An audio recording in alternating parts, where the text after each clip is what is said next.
Hey, what's up guys? We're back. This video I'm gonna try to bring you guys through the journey of troubleshooting one of the Bendis. Probably post a picture right here. This one is more of a grinding issue. I spoke to the driver. The driver says he's hearing a grinding and it gets worse as he accelerates and less as he stops. I tested it myself on the way out. You definitely hear that grinding. It's more of like a, excuse my impression, noise, and the faster you go, the faster it actually you can hear it.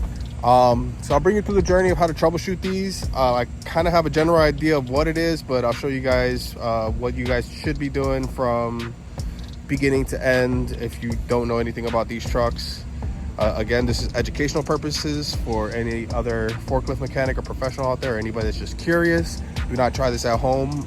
I am a trained professional. All right. So without further ado, let's get to it.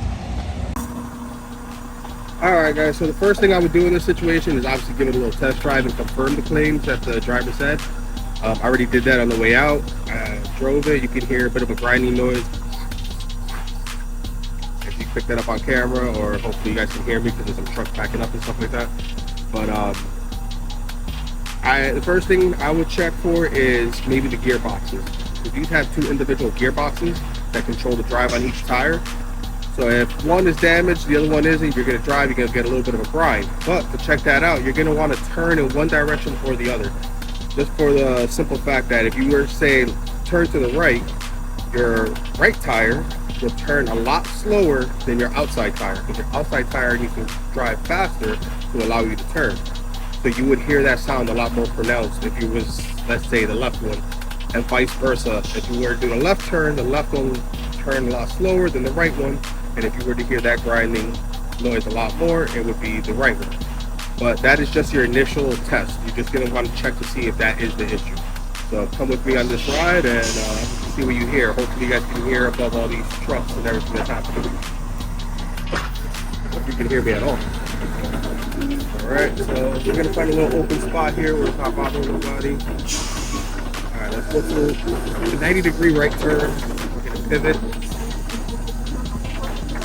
Speed up. I'm not hearing too much on the left side. Now we're going to switch. We're going to go this direction. To the left. Let's see what we get with that.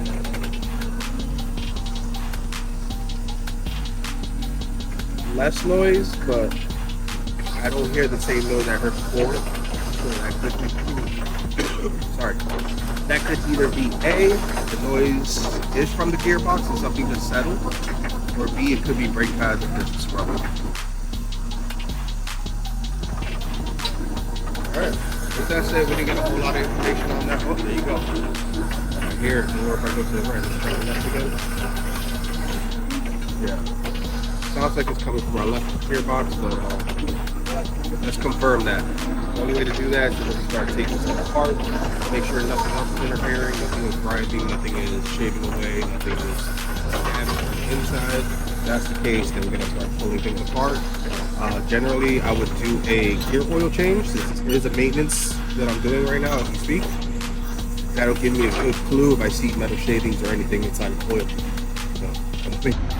All right, guys. So sorry for the glare. Just I can't really put the business name out there, but I have truckers staring at me and curious of what I'm doing. But all right, so we got the battery out of it. I cleaned up a little bit so you guys can see what's going on in there. So my first thing I'm going to check for is any type of wear, anything grinding, anything touching, particularly on my left side, considering I heard the noise coming from the left side of the truck. But I will check the entire engine bay or motor compartment just so I don't miss anything. I will be giving it a test drive with the battery off. Let's get into it. All right, first things first, I'm gonna check my left side. I'm gonna check for either A, score marks on any of these discs. I'm gonna check the pads themselves, make sure they're not grinding or worn down to a certain point. I'm also gonna do it on this side as well. I'm gonna check for any other components that might be under here. Maybe every now and then there could be a piece of metal down there or a screw that's rubbing up against this while this is spinning. That could be a possible issue, but let's get into it over here. Oop, let me get my fingers out of the way. So here you got the brake pads. If you can see that, they don't look too bad. They do look like they had some use. It's all the way in there. But the first thing I noticed is the heat coming off of this. I did drive this and it has been used before I picked it up, so it was definitely being used throughout the day. So I do expect it to be warm, but not super hot. So I'm going to compare each side. I'm going to touch, I don't recommend touching these discs if it's super hot or like melting, but I don't have a thermometer to show you guys visually, so I'm just going to give it a feel. Quite warm. Calipers, pretty warm. Let's compare it to the other side. Let's freshen up the hand again. Still warm, but I feel like it might be less warm than this one. Discs, still a little warm. As you can see, there is some discoloration to this actual disc itself, which lets me know there's some type of rubbing or there's some heat, because these should be fully silver, if not like slightly dirty from the dust and all that, but not completely black like this. So this tells me that there is some heating going on, and these score marks could be just from the pads rubbing. They don't look too deep, they don't feel too deep, so I'm not worried about that. All right, with that said, I'm going to check to make sure these pads aren't rubbing too much, which I don't feel like they are. Don't look like they are. A good test is to wiggle the disc a little bit. It is very hot.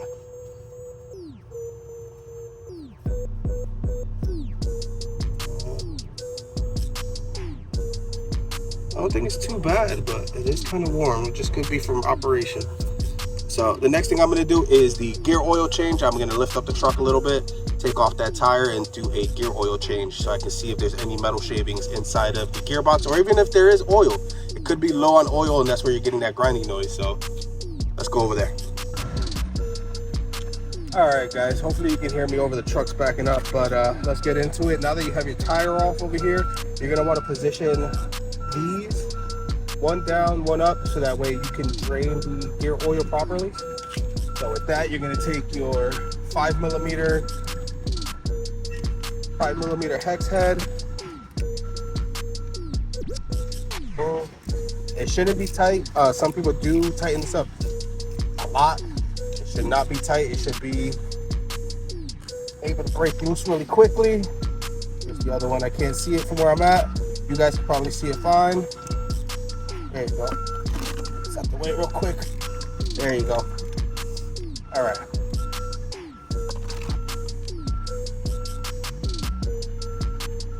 So start draining your gear oil. Ooh, look at that. I don't know if you guys can see that. This is full of metal shavings. Try to separate this. It got stuck. Like, that's to the side. Take out the top one. Let it breathe. Take it out properly. There you go. Now the flow.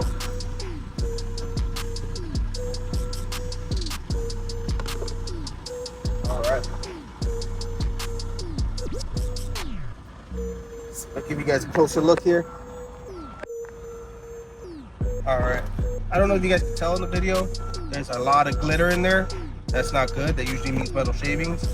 A way to figure that out is hit a magnet. You see all that moving and collecting on the magnet.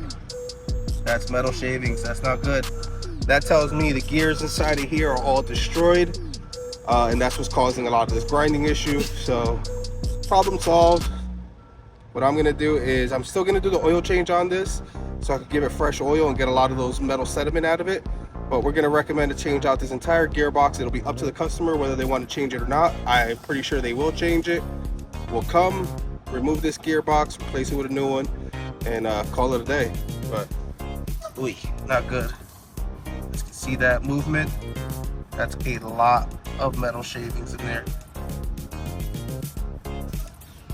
All right, problem solved.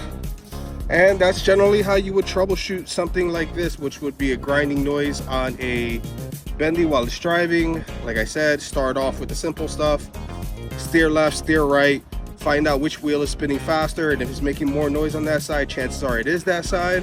But don't go just by that. Make sure you go and actually check the internals, check your motor, check the motor, the brake pads aren't rubbing up against it, the brake disc isn't warped or scratching on anything. That'll be your first check. The next, you would do a gear oil change like this. That'll give you a lot of information in that oil. If it came out clean, I believe the next step would be to put the batteries on the forks to continue driving it around to see what would cause that issue. That way the battery's not in the motor compartment, so if I can hear it more pronounced, and if whatever reason I can have somebody jump on the truck and I can monitor it as it drives back and forth, left to right, or whatever the case may be. But here in this case, it's a lot of grinding in the gears. Chances are there's a couple teeth missing in here. That's why it's making that noise. When I go to change this gearbox, I'll give you guys that video too. So thanks for coming with me. I hope you guys learned something. If I did something wrong and those of you guys are more experienced in the field, let me know if I did anything wrong. But see you guys soon. I know you guys just heard the outro, but I thought about it after I did the outro. You guys don't know how to put the oil back in it and how much to put back in it. So let's get to it. My trick is actually a ketchup bottle. Let me get this out the way for you guys. Oh god. Basic ketchup bottle. Usually this takes 16 ounces of gear oil, synthetic gear oil. So I will fill this up to a predetermined point. I have a hash mark on here. You can barely see on the camera, but that is actually 16 ounces. Generally what I would do is fill this up to the brim, fill it up a little bit while the plug is actually off, so that I can clean out whatever's inside of there with the oil. Once that's done, you plug up the bottom, fill up your bottle again to 16 ounces where it's supposed to be. After this is completely drained, remember there's nothing in here. Take your 16 ounces, stick it in there, fill it up till you get rid of your 16 ounces or until it starts to overfill. I generally like to take it and, oh sorry, stuffy nose. Take this and, where is my wrench? I'll do it now since I'm gonna do it anyways. I'll take one of my pry bars or something, rotate this to the point where it's almost even. One side is a little higher than the other. Once you plug this side up, this side is higher, so you're gonna fill in from this side until it just barely comes out. Then close it up. Put your tire back on and you're all set.